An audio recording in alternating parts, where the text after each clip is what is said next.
लगाते हैं, यानी कि वहाँ पे औपचारिकता खत्म हो जाती है जब आपका कोई प्रिय होगा। औपचारिकता वहाँ होती है जहाँ दूसरा है कोई, तो सामान्य शिष्टाचार हम करते हैं, मिस, सर, मैडम, हम तब लगाते हैं जब औपचारिकता होती है। इसीलिए आपने सुना होगा कि नमः शिवाय जो मंत्र है, पंचाक्षर मंत्र, इस नमः शिवाय मंत्र में भी 5 अक्षरों का ही प्रयोग किया जाता है शिव के लिए सीधे, और कहीं कहीं पे ओम बाद में लगाया गया है, लेकिन सम्मान के लिए किसी ने लगा दिया।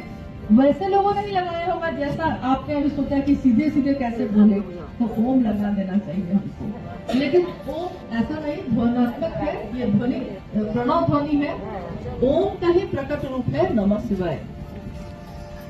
तो इसके लिए महादेव को हम सीधे सीधे बोलते हैं, क्योंकि वो सबसे ज्यादा प्रिय है, उनसे ज्यादा प्रिय कोई नहीं है, प्राण के प्रिय, मेरी प्रिय। जैसे साहब ने कहा कि जब चिट्ठी कोई लिखता है, अभी अभी शादी हुई है, अभी अभी तो पत्नी से अलग हुआ है, बहुत तेज प्रेम की का जो है मन में पैदा हो रहा है, और गया है वहां से चिट्ठी लिखता है अपनी पत्नी को, तो लिखता है, ऊपर लिफाफा पे लिखता है श्रीमती, श्रीमती के साथ लिखा है उसने, लेकिन अंदर जो कार्ड निकलता है उसमें लिखता है प्राण प्रिय, यानी प्राणों से प्रिय होते हैं। हालांकि अब चिट्ठी का मामला खत्म हो गया है, तो अब मैसेज तुरंत ही मिल जाता है, लेकिन जितनी तेजी से मैसेज मिलता है प्राण प्रिय हो, उतने ही तेजी से अगले दिन मिलता है कि तुम प्राण, मेरे प्राण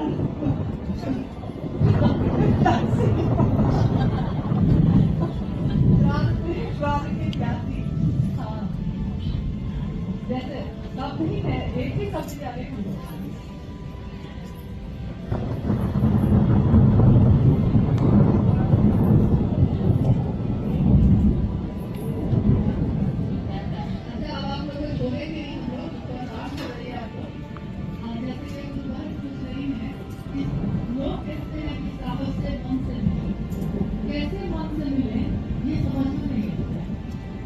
देखिए, मन से मिलने का विज्ञापन तो मालूम है, लेकिन हम सिर्फ कुछ चीजों में ही पूछते हैं कि कैसे मिले, जबकि हमको मालूम है कि आप यहाँ हैं, लेकिन आप जिसको प्रेम कर रहे हैं, मतलब अपना मेरा बेटा बैठा है उस घर में, लेकिन मेरा मन से जुड़ा हुआ है।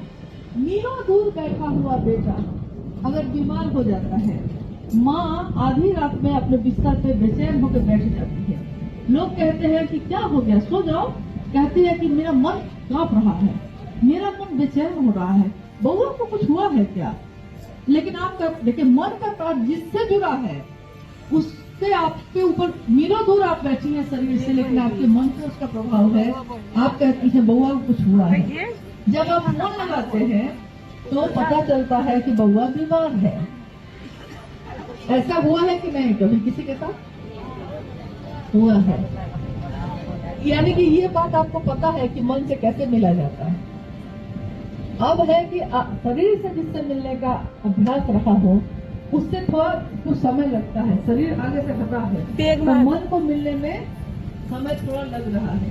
लेकिन जिस तरह आप हावड़ा में रह के भी रांची में साहब रहे हैं, तो आप उस समय भी तो मन से ही मिली थी।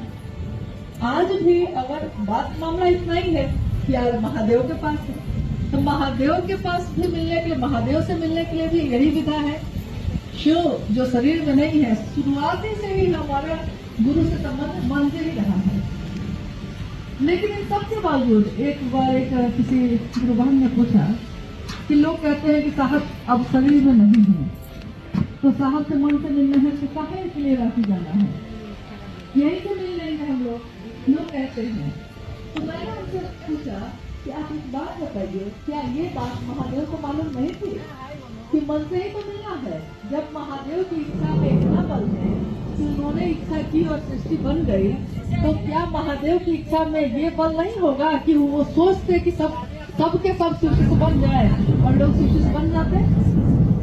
हाँ, इच्छा में बल था, लेकिन उन्होंने एक मानव शरीर का सहारा लिया, तो वो मानव शरीर शिवजी साईनाथ जी का हम लोग को दिखाई दिया, हम उनकी बात को सुन सके, क्योंकि वो शिव भी इतना सूक्ष्म है कि हम उनको देखना चाहे तो हम नहीं देख पाते। हम उनको सुनना चाहे तो नहीं सुन पाते। इसके लिए वो शिव इतना नीचे उतरे ताकि हम उनको सुन सके। नहीं तो हम कैसे जानते कि शिव गुरु है?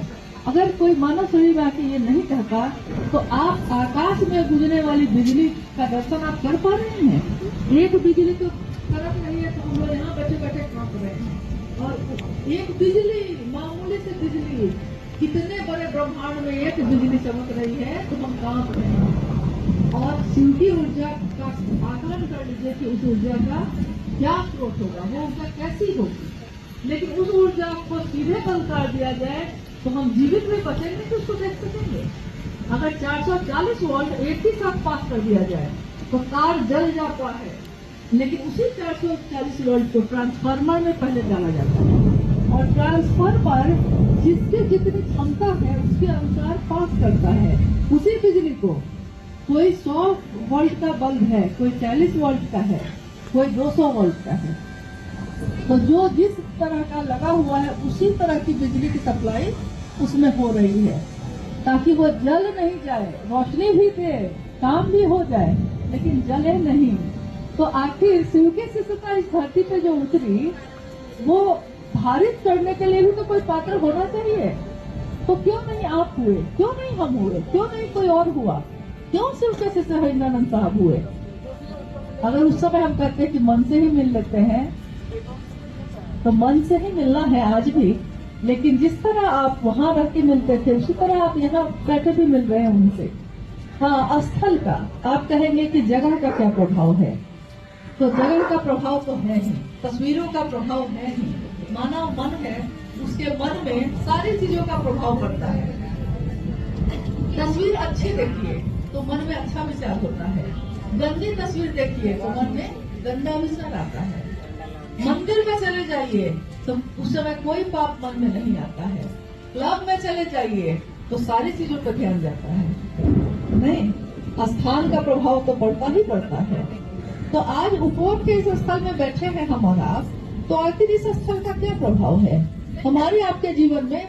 कभी साहब ने नहीं कहा कि मुझसे मिलने आओ, साहब ने किसी को फोन नहीं करवाया कि मुझसे मिलने आओ, लेकिन हम शिव के शिष्य क्या इतने कृतज्ञ हैं, इतने एहसान फरामोश हैं कि जिसके कारण शिव मेरे गुरु हुए, हम उनके स्थल पे आना भी नहीं चाहते। आखिर हमसे उन्होंने मांगा ही क्या है, हमने उनको दिया ही क्या है?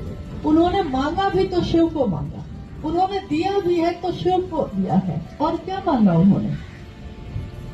साहब बैठे थे, मंडल सर आए और इनको पता नहीं था कि उस दिन साहब का जन्मदिन।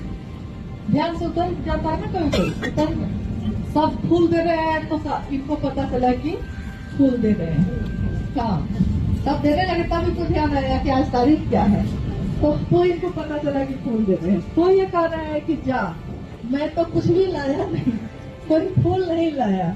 तो साहब ने कहा कि अगर मुझको दे सकते हो, फूल तोड़ने के तो खिलाफ ही रहता, कभी उनको अच्छा नहीं लगा कि फूल तोड़ दीजिए। आप फूलों को पेड़ों की शाखाओं पे ही रहने दीजिए।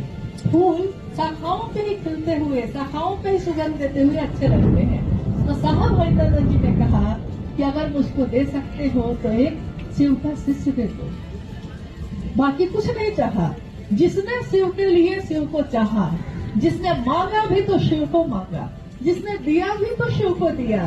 हम उसके स्थल पे नमन भी नहीं कर सकते, हम वहाँ आके उनसे एक सूक्ष्म रूप में भी मिलने का अनुभव नहीं कर सकते, क्योंकि अनुभव भी तो आपका मन करता है, अनुभूति भी तो आपकी मन की अवस्था भी है। इसीलिए हम इस स्थल को नमन करते हैं, अपने गुरु शिव को, अपने सहदेवी को नमन करते हैं और कहते हैं कि आपने जिस तरह शिव के लिए शिव को चाहा है, हम सभी शिव के शिष्य भी शिव के लिए शिव को चाहें, बस इतना ही हो। बाकी तो जगत को देख कर जगत खरीदने का रिवाज पुराना है।